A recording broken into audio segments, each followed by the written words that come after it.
essa conduta de, poxa, por mais que Lembra seja da feira cultural? da feira cultural, Que a gente entendeu? misturava as Juntava faixas salas, etárias. então, eu acho que isso é fundamental para um bom relacionamento no futuro.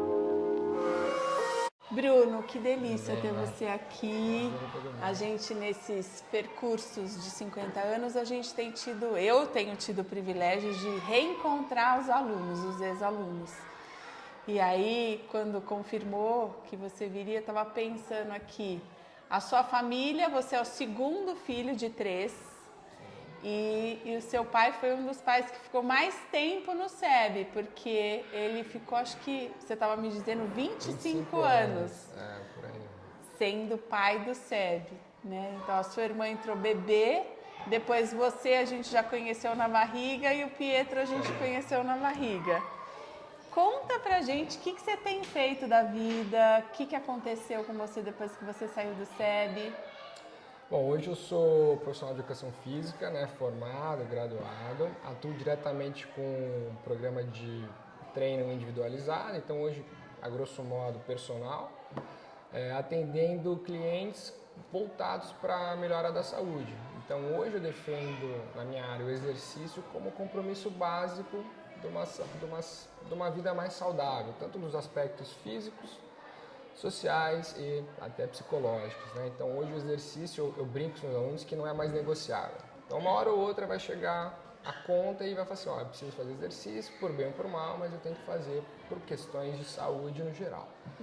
Então, desde que eu saí do SEB, a minha vida sempre foi voltada para o esporte, né? E não me via em nenhum outro tipo de área de atuação que não seja voltada para o esporte, para o exercício. Então, acabei seguindo o rumo da educação física, até porque tive bons exemplos aqui na escola. Então, acabei tocando esse lado mais do esporte, do futebol no início. Então, minha vida foi muito baseada nesses princípios do esporte, né? E lógico que quando a gente fala de SEB, que você convive desde pequenininho com os amigos que crescem juntos, e faz atividade esportiva, você acaba criando uma ponte entre, lógico, cidadania e esporte, porque a gente sabe que o esporte é um fator vamos dizer assim, social, e que você consegue desenvolver a criança, o jovem, o adulto por meio do esporte. Então, eu não me via fazendo outra coisa a não ser algo relacionado com esporte. Então, durante toda essa minha permanência no SEB, lógico que a gente não tem o que dizer sobre como foi toda a nossa experiência aqui. Então, você falou mesmo, foram 3 filhos que chegaram nenéns, né? E tiveram todo o seu desenvolvimento socioinfantil dentro de uma escola onde, logicamente, os pais tinham total confiança em todos os aspectos, né? Educacional ou até mesmo, enfim, de cidadania, a relação de aluno-professor. Então foi sempre isso. Assim. Eu acho que tem uma coisa, você está falando da sua família, né, que ficou 25 anos aqui na escola. Eu acho que tem um assunto que é, quando a gente pensa, né, o que é uma relação de parceria, né? E eu entendo que uma relação de parceria não é uma relação que a gente não tenha questionamentos, que a gente não possa ter dúvidas, que a gente não possa discordar em alguns momentos, né? Eu acho que isso faz parte do processo, e toda vez que uma colocação é muito pertinente, é muito respeitosa, ela é sempre muito bem-vinda. Eu acho que isso é bom para as duas partes. E aí, assim, eu estava me lembrando do seu pai e da sua mãe aqui dentro, assim, foram sempre muito parceiros da escola. Se tem uma família que conseguiu entender, né, como é que a gente faz essa parceria dar certo, eu acho que foi a sua família, porque sempre, tudo que era possível de colocar, eles nunca deixaram de colocar, mas uma relação que a gente só crescia com esse tipo de relação, né? E por isso que você está falando, eu estou conversando com você, mas tem a Mirella, que é a sua irmã mais velha, que hoje não está morando no Brasil. A gente sempre tem notícias de vocês, né? Assim, o vínculo está estabelecido, né? E eu tenho histórias do seu pai, do Titiola, emocionantes, assim, de encontrar com ele fora da escola e ele fazer uma série de referências. E sempre foi um encontro muito prazeroso. Então, lembrei disso e fiquei Até um tempo atrás ele vinha, imagina. Meu pai, ele, mesmo depois dos 3 filhos terem saído do SEB já, ele vinha tomar café sempre aqui. Ele nem precisava mais ir para amanhã, mas ele vinha tomar café, aí encontrava o pessoal, encontrava parente, encontrava os professores, fazia uma festa, encontrava pais antigos. Sempre uma questão de... sempre tendo esse vínculo que você falou. Estabelecidíssimo, meus pais são muito, assim, agradecidos por tudo mesmo, né? Porque é lógico que você pega 3 filhos, que às vezes meus pais trabalhavam o dia inteiro, não tinha com quem deixar aquela coisa toda. Poxa, o SEB foi uma baita, né? Uma baita ajuda no geral, assim. E educou e criou, isso de forma fantástica. Assim, eu falo, meu pai, ele se precisar de alguém para vender o colégio, ele vai vender o colégio dele, pode ter certeza. Realmente assim, Titiola é sempre uma delícia encontrar, né? E eventualmente eu sempre encontrei ele com os filhos fora da escola, enfim, e depois que vocês saíram na padaria, e os meus filhos achavam bom encontrar o Titiola, porque eles, oi Alicinha, oi Renatinho, é sempre ele muito querido, né? Então, eu acho que tá aí um exemplo do que é uma parceria que funcionou, né? Que deu certo e que só deixa saudades. Agora, você estava falando um pouquinho sobre o esporte e a sua vida aqui dentro da escola. Você acha que algumas atividades que você fazia aqui interferiram nas suas decisões profissionais depois? Total. Eu estava até conversando com eles antes, né, da gente começar, que assim, o fato de você ter um colégio que realmente incentive o desenvolvimento motor das crianças desde pequenininho, então só o fato de você andar, correr, pegar, saltar e misturar as habilidades, né, usar os equipamentos básicos que a gente tem, isso tudo incentiva demais uma criança lá na frente. Então, lógico que hoje uma criança mais ativa tende a ser um adulto mais ativo, em termos de saúde e tudo mais. É um cenário mais interessante. E para mim foi igual. Então, eu cheguei na faculdade, onde tive que passar por algumas aulas e experiências que eu usei muita referência, muito acervo motor que eu já tinha adquirido na escola para fazer alguma outra coisa, porque na educação física você aprende a lecionar, né? Você aprende a ensinar. Então, muitas vezes você precisa dominar ou a habilidade ou outros tipos de didática para poder ensinar diversos grupos, né? Desde de criancinha até mesmo os mais velhos. Então, isso tudo você usa o que você aprendeu. E comigo foi assim. Então, eu estava comentando antes, tive colegas de faculdade que não sabiam muitas vezes fazer um rolamento de frente. Falei, como vocês nunca fizeram uma estrela, uma parada de mão, né? Essas coisas que criança faz. Muita gente acaba não tendo esse acervo motor. E lógico que leva mais tempo para esse tipo de profissional aprimorar alguma técnica, etc. E quando você já vem com uma bagagem motora mais desenvolvida ou maior, já acaba ficando um pouco mais fácil de você associar um gesto novo ou algum outro tipo de procedimento que precise, né, dessa coordenação motora. Então, não tem como. Então, a base que eu tive de professores, né, aqui no SEB, tanto de modalidades esportivas como natação, judô, própria ginástica, a própria educação física escolar no âmbito geral, me tornou com certeza um profissional muito mais, vamos dizer assim, livre, né? De você poder conseguir associar as habilidades com aquilo que você precisava passar em sala ou passar com seus alunos para a sua turma. Então, com certeza, foi um divisor de água ali facilmente detectável.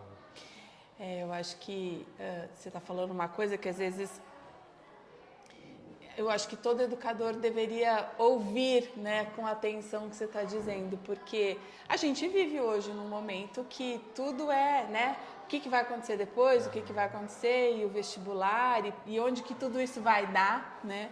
E parece, pelo menos eu tenho uma sensação, de que muita gente termina dando um valor muito especial para as questões que são, vou chamar de mais acadêmicas, né? Então, português, matemática, história, geografia, e você começa a entrevista falando da conta que uma hora chega para quem acha que o corpo não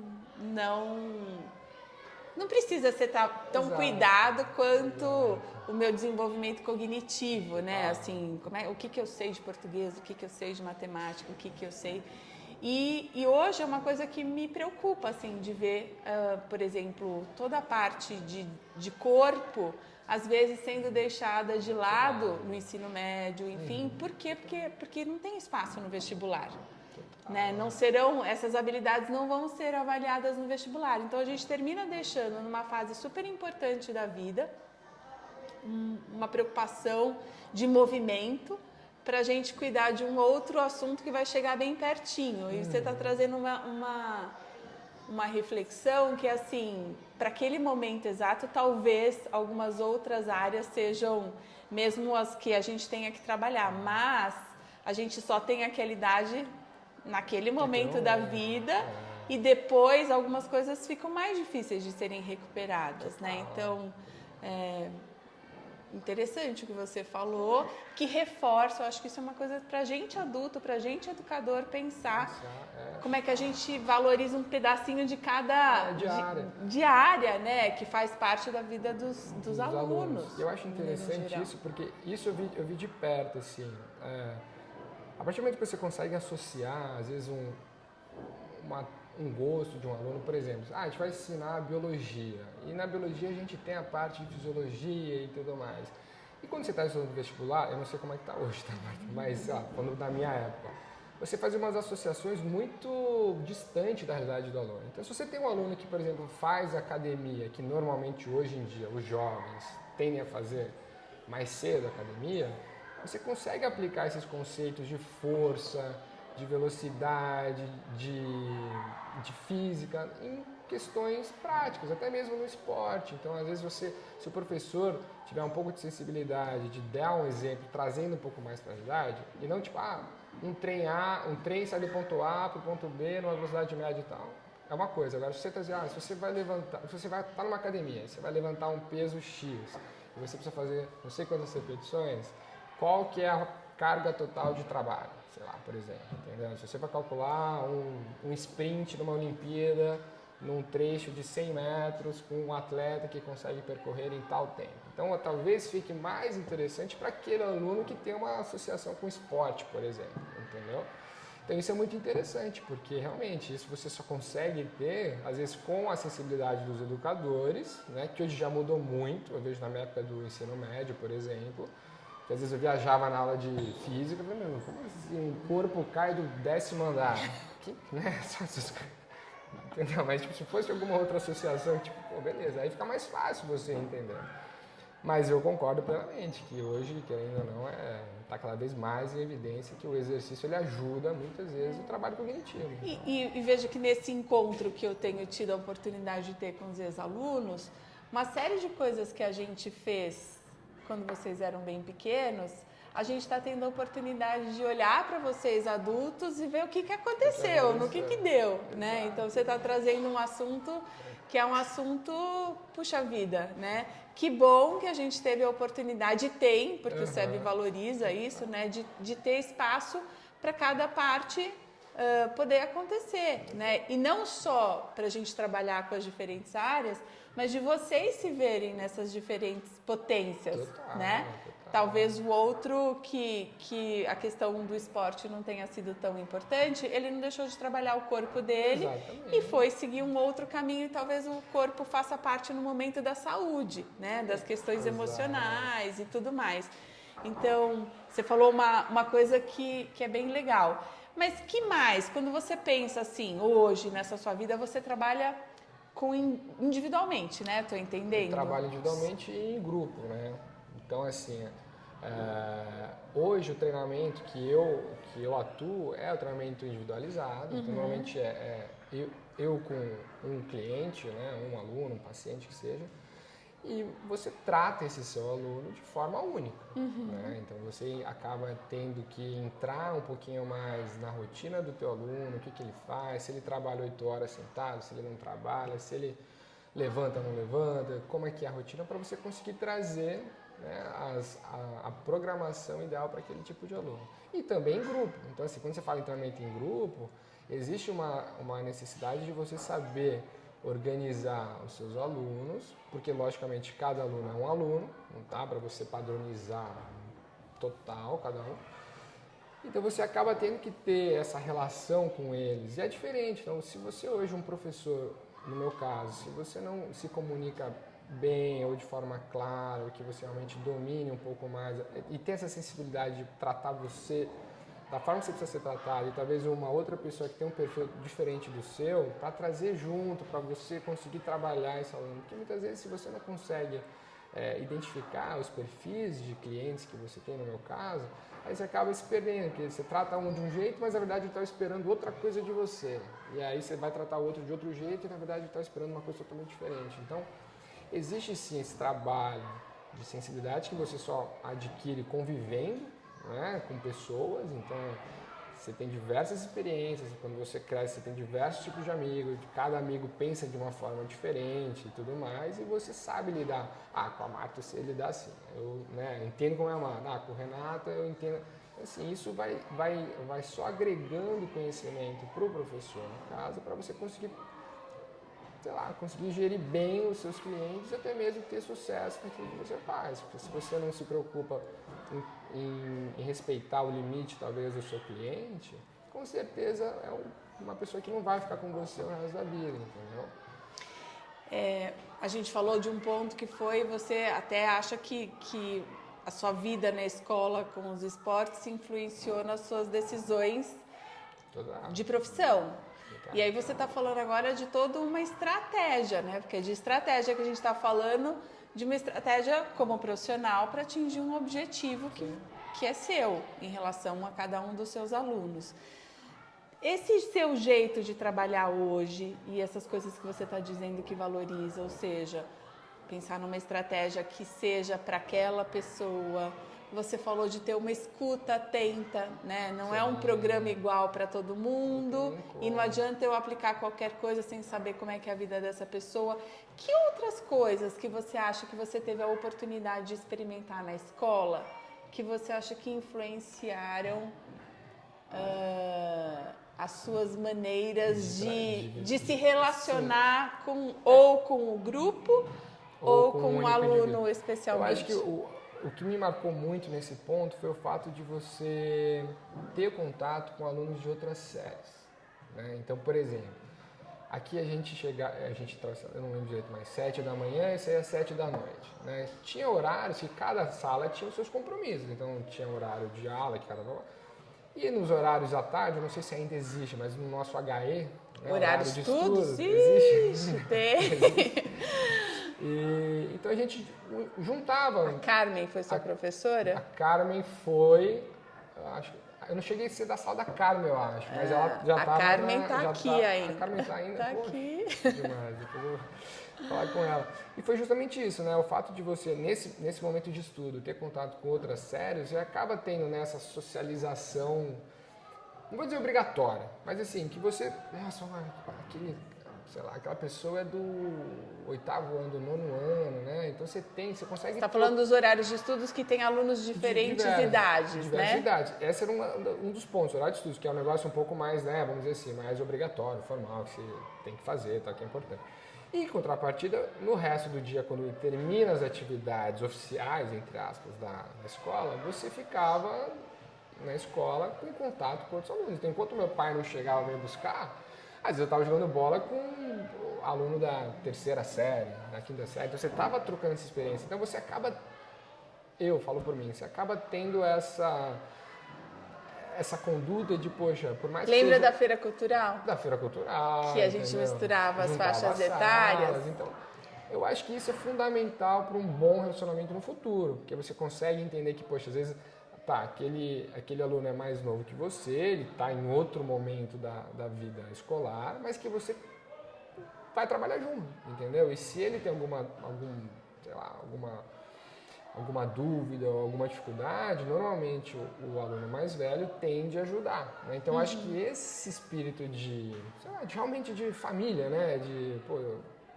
De união, é o que hoje me deu, assim, talvez uma sensibilidade maior para poder conseguir trabalhar com o público, né? De saber que às vezes o meu aluno ou até outro colega de trabalho tem um outro momento, uma outra abordagem, que talvez se precisar de ajuda eu consiga trazer um pouquinho de algo para ajudá-la. Entendeu? Então eu acho que realmente esse contato com outras séries dentro do mesmo ambiente, talvez da mesma atividade, é fantástico. Não, sem falar nas férias, que eu não sei como se hoje ainda abre, mas chegava nas férias aqui, era férias, todo continuamos aqui nas férias. Entendeu? Desde, sei lá, tava na 7ª série com o pessoal da primeira, tinha atividade junto e fazia as coisas junto, almoçava junto. Então acho que isso realmente marcou muito e ajudou, com certeza, a me dar toda essa bagagem que eu tenho hoje. Né? Lógico que na época você nem imagina o que vai acontecer, mas hoje, olhando assim a grosso modo, mais a fundo, total. Olhando para trás. Olhando para trás, total. O que você mais tem saudades? Tem saudades do SEB? Com certeza, né? Eu acho que O que mais você sente falta? Muita coisa, assim, né? Eu acho que quando a gente é pequeno, a gente não tem a dimensão, né, das coisas. Então, só assim, nossa, não vejo a hora de entrar de férias, não sei o que e tal. Só que, na verdade, eu acho que eu sinto muita falta disso, de você chegar, sei lá, 7 horas da manhã aqui para ter aula e você tá com seus colegas ali que estão juntos. Então, você passa o dia com... Você faz uma grande família, né, e que no final da conta você só dorme em casa. Vocês frequentavam as férias bastante, né? Nossa, direto. Nossa, e era direto. Bom? Muito bom. Eu adorava. Eu lembro que também tem um outro amigo meu que estudou comigo, o Rodrigo, ele vinha direto, né, porque os pais trabalharam sempre, não tinha... A gente via, passava aqui o dia inteiro, jogava ping-pong, jogava futebol e ia pra cima e pra baixo. Realmente. Mas eu te cortei, você estava falando, eu perguntei o que você mais sente... Sinto falta? Eu acho assim, Marta, que o que mais deixa saudade, eu acho que é esse convívio, né, numa fase tão importante da criança, ou do desenvolvimento, que é esse convívio com pessoas que estão lá o dia inteiro e que você acaba até vendo mais do que seus próprios pais, né? Então, acho que essa parceria dos amigos de infância, que até hoje... Né, você tem contato? A gente tem contato, a gente está sempre saindo. Lógico que os grupos vão meio que... Cada um vai para um canto, mas no geral, por exemplo, na minha sala dos meninos, a gente está sempre tentando organizar, monta um churrasco, rever e tal. Então isso é muito legal. Eu acho que o que eu sinto falta mesmo é, sei lá, esse convívio, né? De amigos e tudo mais, poder rever todo mundo. Então você sabe que, que nem professores que te acompanharam a vida inteira, né? Que você sabe que fizeram parte da sua história, né? Como pessoa. Faz falta, né? E às vezes quando você passa por isso aqui, tanto que, acredito eu, logo depois que os alunos se formam, eles também ficam por perto, né? Marta, posso almoçar aí? Não sei o que. Na minha época foi assim, a gente via... Sexta-feira é o dia de almoçar na escola. Vamos passar no SEB para ver como é que tá. A gente acabou de se formar, entendeu? Vamos lá. Eu acho que é isso, acho que para todos os alunos que passaram aqui por todo esse tempo, ficou essa lembrança gostosa de, nossa, né, vamos reunir o pessoal para passar no SEB ali para ver como é que tá, tipo uma segunda casa, entendeu? Onde a gente se sente sempre super acolhido, super bem aqui, né? Então, legal. Com certeza. Bruno, uma delícia te receber. Eu que agradeço. Enquanto eu tô falando, você tá lembrando da Mirella, do Pietro, do seu pai, da sua mãe. Beijo enorme para todos eles. Ele me cobrou, falou, não esquece de falar que a gente ficou bastante tempo lá. Não, fala para ele que a gente não esquece que ele ficou tanto tempo, que a gente tem saudade. Aparecer na porta, você... Enfim. É isso aí. Mas obrigada por ter vindo aqui hoje, tá bom? Mas pela oportunidade de poder passar à frente aí, um pouquinho da nossa história, né, da família, assim, para vocês.